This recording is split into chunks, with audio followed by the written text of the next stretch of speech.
something good. And in 9 years, he's done things that people in their 90s haven't accomplished.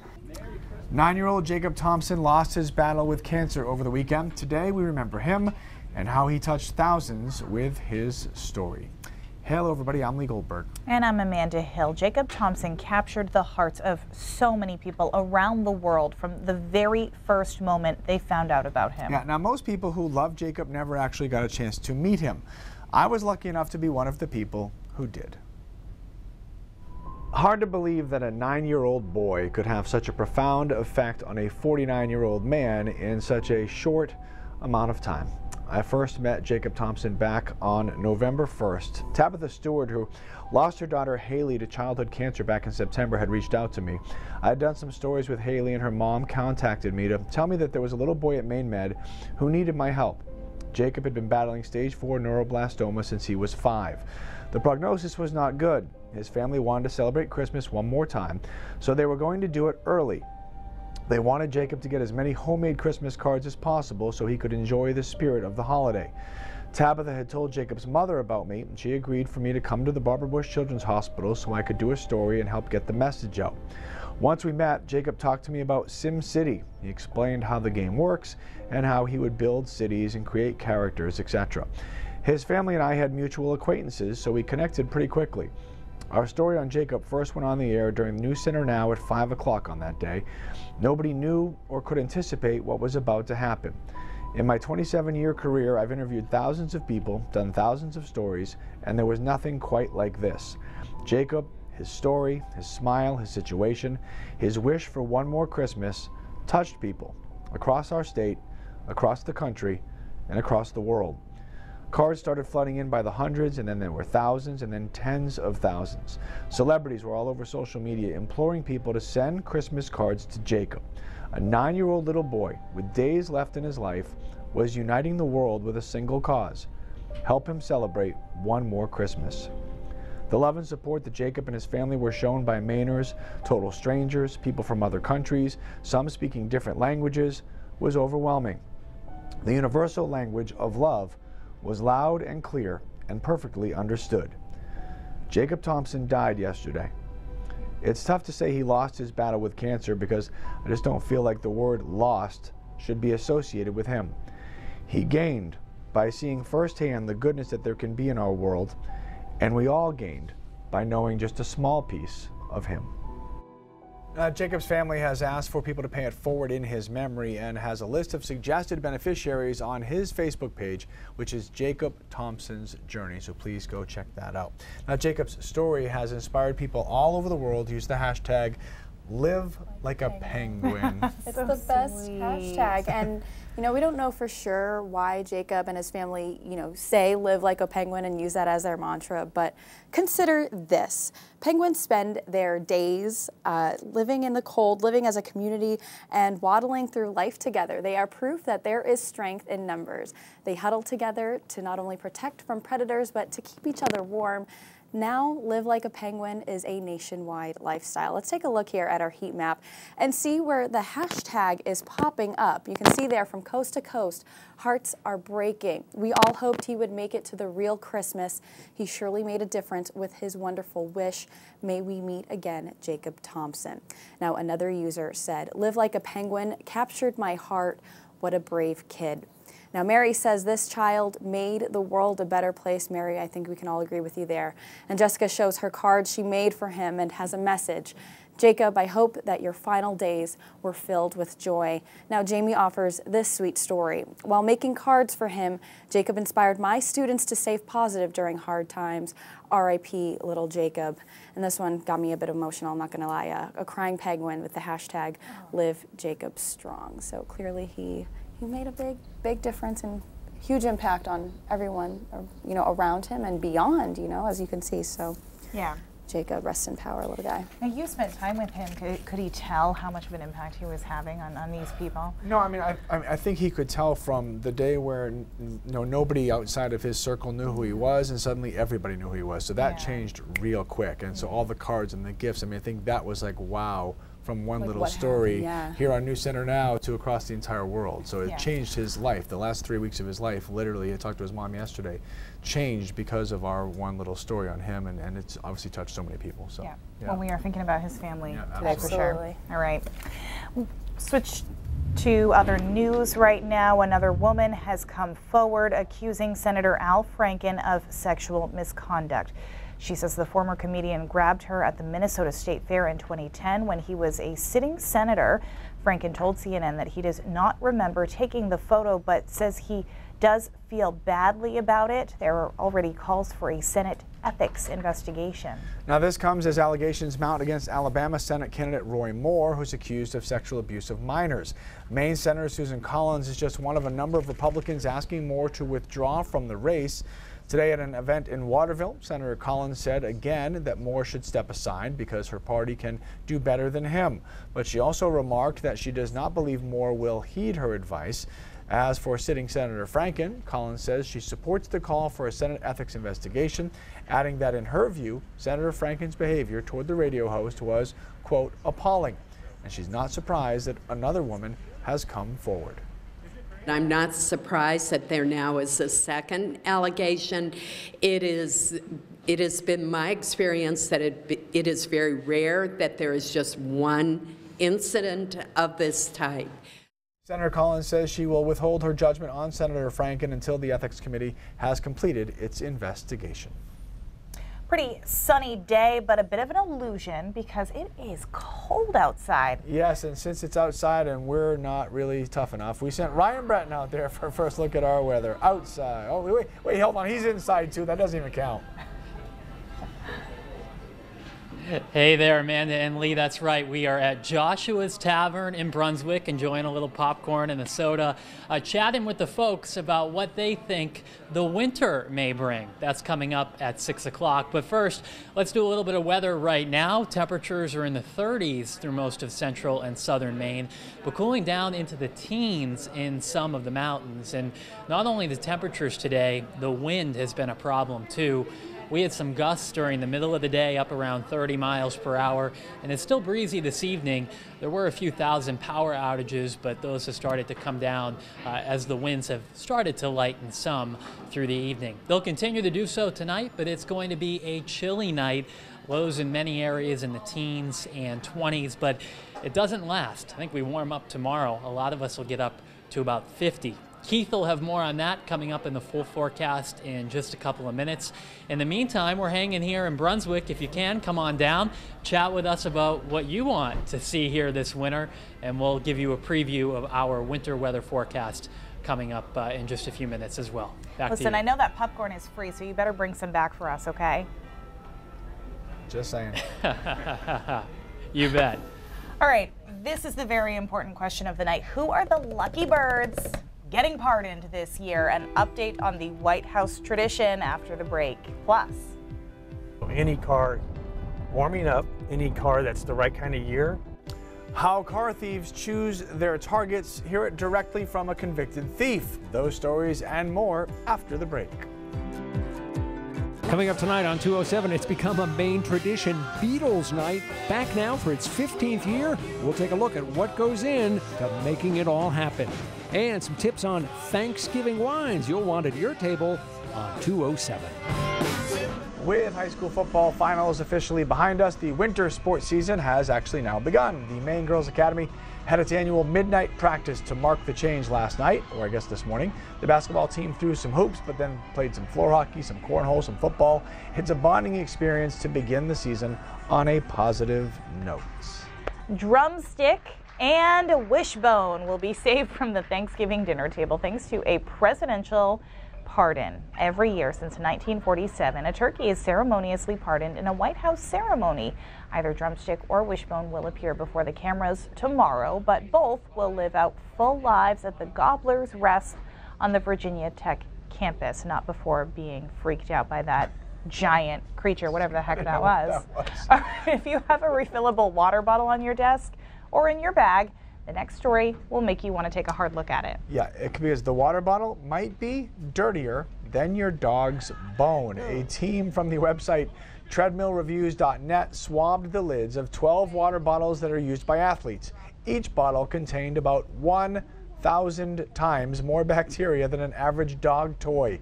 Ugh. Water bottles with a straw top were the cleanest. The slide tops were the germiest. So make sure you wash your water bottles regularly. I've always been grossed out by the straw ones, though. Can't really clean those well. Good. Have you ever thought your dog could really use a fitness tracker? Probably not. But if you have, don't worry, there's an app for that. We have a roundup of pet-friendly technology coming up. And any chance for rain later on this week? Keith will let us know.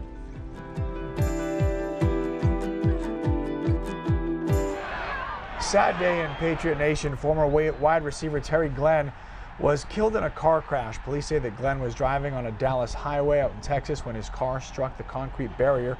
Terry Glenn was drafted by the Patriots in the first round back in 1996. He spent 12 seasons in the NFL, 6 with New England, 5 with the Dallas Cowboys, 1 with the Green Bay Packers. Terry Glenn was only 43 years old. All right, beware. When you leave your car doors unlocked, you make yourself an easy target for thieves. Yeah, but sometimes your vulnerabilities are not that obvious. Today, a former serial car thief has some advice for everybody on how to protect your property from people just like him. Mark Hanrahan reports from Spokane. But the car thieving was pretty easy here. For more than 10 years, Steve Sievertson was addicted to meth, an addiction he fueled by stealing just about anything that wasn't bolted down, including cars, a lot of cars. How many cars do you think you stole? 40. 40? Maybe 60. That seems like a lot. Yeah. Sievertson's rap sheet includes everything from burglary and theft to numerous drug-related charges, possession of stolen property, riot, and escape. Mr. Sievertson, you're aware those rights apply to you. In 2004, he appeared on KREM 2 News after kicking the window out of a Geiger corrections van and escaping. We interviewed him from jail after he was arrested. It was pretty dumb. I didn't have a getaway plan. It was really stupid. I didn't think. I didn't realize I had even done it until I was running away. In all, Sievertson spent roughly 11 years behind bars, but he says that life is behind him. He's sober and now lives a productive life, working to connect recently released inmates with housing. Do you ever look back kind of at your previous life and have regrets or feel bad? Oh, yeah. Yeah, I'm sorry. Totally sorry. Yeah. We asked Sievertson to show us what car thieves look for, and he agreed.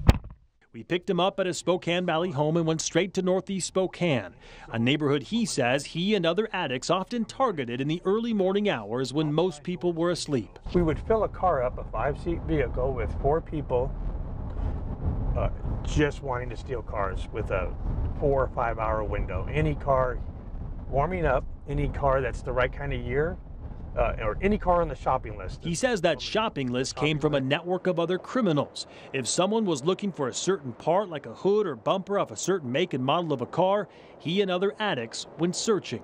You need to take the 6 or 7 items that you're going to get a few $100s for, because that's what makes it worth it. They didn't always have a specific car in mind. Oftentimes, he says, they went searching for an easy target, like a car left unlocked or warming up on a cold winter morning. The first one that calls the exhaust jumps out, you know, that's mine, and gets out and tries the door. So if it's a nice enough car, break the window and steal it. Hondas, older Toyotas, Pathfinder, Nissans, Ford Probes, I don't know why, old Subarus, old trucks. Sievertson says older cars are easier to steal because the locks and ignitions are less complicated. They're easily opened and started with a shaved or worn down key, referred to as a jiggler key among thieves. A key that over time, by no fault of its own, had just worn down to be easily fit into, like per se, a Honda.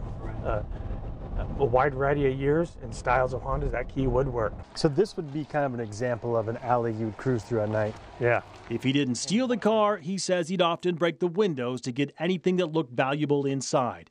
And when you're an addict, the bar for what's valuable is pretty low. You know, if I'm hard up enough and I've walked by 6 cars with change, I know I got $20.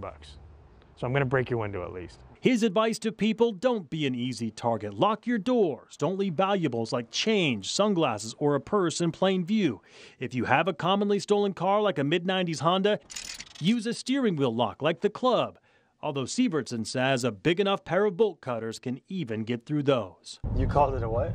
Keys to the city. That's what you call bolt cutters? Yeah, that is the term on the streets for a bolt. You got keys to the city? I don't know how many times you would get a call. I need keys to the city. How big? 5 feet. I'm on my way. A final point Sievertson makes: far too many people think their car isn't valuable enough to steal, so they leave it unlocked. You would be surprised at how many cars and cars of value people think don't have value that they're not locking. So lock your car doors, even the beater. Even if it's a beater, good to know. This time of year, people will go outside and warm up their car in the driveway, but Steve says if you don't have a remote starter and have to leave your keys in the ignition to do so, you are making it way too easy for those car thieves. Conversely, I have a friend in Boston who's left his keys in his car ever since I've known him. This has been 10 years now. No one has ever stolen anything out of his car or his car. I feel like you're just tempting I fate think at they that point. I think they think it's a trap. Sure. I honestly think they do. And where does he live? He's I'll give you his address later. Okay, but he's had like Audis and Lexuses and nobody's ever gone in because I think they think it's a setup, like a sting operation. So there's something to that. I wouldn't recommend it. So I'm just have a saying. nice car, I guess. Have a nice car. Leave the That is keys not in a it. Scientific proven Leave the fact. keys in it. Not They'll do think that. it's too easy. I don't know. That is not science. It could work.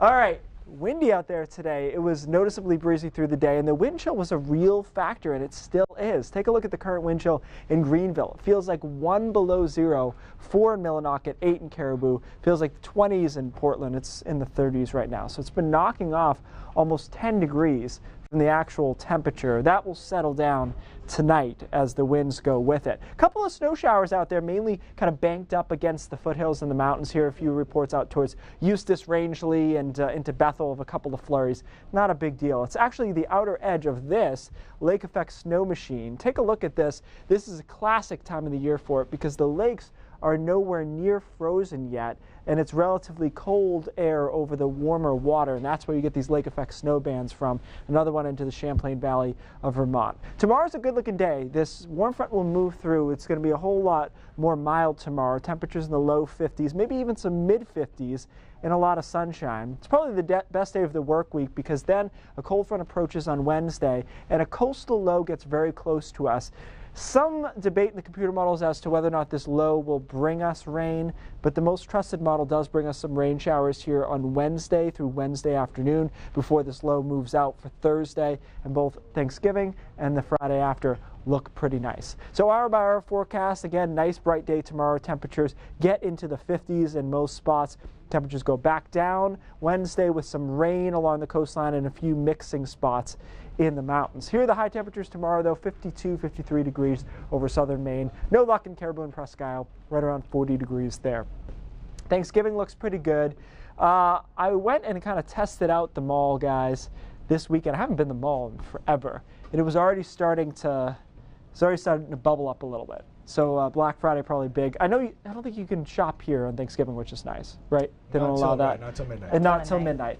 So Black Friday looks fine. Clouds increase Saturday. The weekend's actually not bad, and then cold on Monday. No big snow, though, in the forecast. Okay, right. Good to know. Take it. All right, thanks, Keith. As he mentioned, this is the time of year to start looking for gifts for your loved ones. So if you're still looking for a present for your furry friend, there are a lot of high-tech options. Of course there are. Stacey Wells has the story. From treats to technology, there's plenty out there to fuel your pet obsession. I volunteered my dogs, Timmy and Snoopy, to try out some gadgets and find out if they can help pet owners while adding some fun to your day. You'll need a smartphone, Wi-Fi connection, and a furry friend to make these work. First up is the PetNet Smart Feeder. It's an automatic pet food dispenser that promises to prevent overfeeding.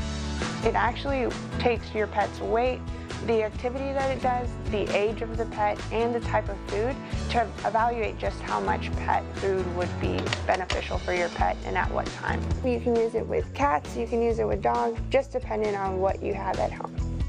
Sit. Next, just like you wear a Fitbit on your wrist, the Fit Bark hooks onto your dog's collar and tracks their steps. Set a step goal for your dog and sync their activity through the app. You can share updates on your dog and compare their fitness to other pets in the FitBart community. This is the Pet Cube. Right up here is actually where you would put your pet's treats in. The Pet Cube lets you connect with your pets wherever you are. The device also connects with an app, so when it's in your home, you can even talk to your pets and see them through the camera around the clock. So even when you're not at home, you can still drop in through the app and send your pets a treat. And so, do you buy presents for your pets for the holidays? Of course. Present for your pets for the holidays? Of course. I don't. Maddie. Amanda has dog sat for Maddie before. For the pets. She's cute. All right. That's right. Let's get a preview of what's coming up at 5:30. Yeah, we got a lot more coming up. You know, every year the city of Halifax says thank you to the New England states by donating a Christmas tree for Boston's holiday season. That's because 100 years ago an explosion destroyed the Halifax harbor. Tori Ryden's going to show us what this gesture symbolizes on both sides of the border as the big tree made a stop in Maine today. And an aspiring contractor got some really cool work experience from some pretty famous role models. How one Mainer got to work on this old house. Might be a little bit of a dream of mine. Coming out in the next half hour. All right, thanks, Cindy. News Center Now continues after the break. All right, welcome back. This is not our normal Brain Drop setup, as you may know, but we have technical problems, and we're going to be cute about this. This is today's Brain Drops, guys. Can you see this, Amanda? Yeah. If you pour the coffee in here, which cup will be filled first? Take into account the liquid. 9. Okay. What do you have, Amanda? 4. It's actually 5. And the reason for this is the not as furthest one clever as you away. think it would be. If you notice along the way, there are blocks on each of these pipes except for 5. I thought that was cool. I saw it on Twitter and people were arguing about it. And it's 5 that would be first ticket in. Now, this is fun. This is from my old friends at the Weather Channel. They set up, we're going to wait for this gift to start over again, to show people live the demolition of the Georgia Dome. Look at the timing of this MARTA bus, which is their public transportation in Atlanta. Literally exactly when the Georgia Dome imploded, that happened. Although I would argue, as you can tell from the retweets and likes and whatnot, sometimes you're better off with bad things happening than the original plan, which was showing the Georgia Dome. Georgia Dome done now. They actually left one wall up by mistake, showing that the Falcons can't even do a collapse right, as it turns out. Well, they collapsed just fine in the Super Bowl last year. But I mean, we've seen this imploded 1,000 times. The bus, this is the only place to see that. That's exclusive video. The full video, you can Google it, and you hear the cameraman's outtakes with bleeps and all. It's It's awesome. News Center at 5:30 starts right now. Not good.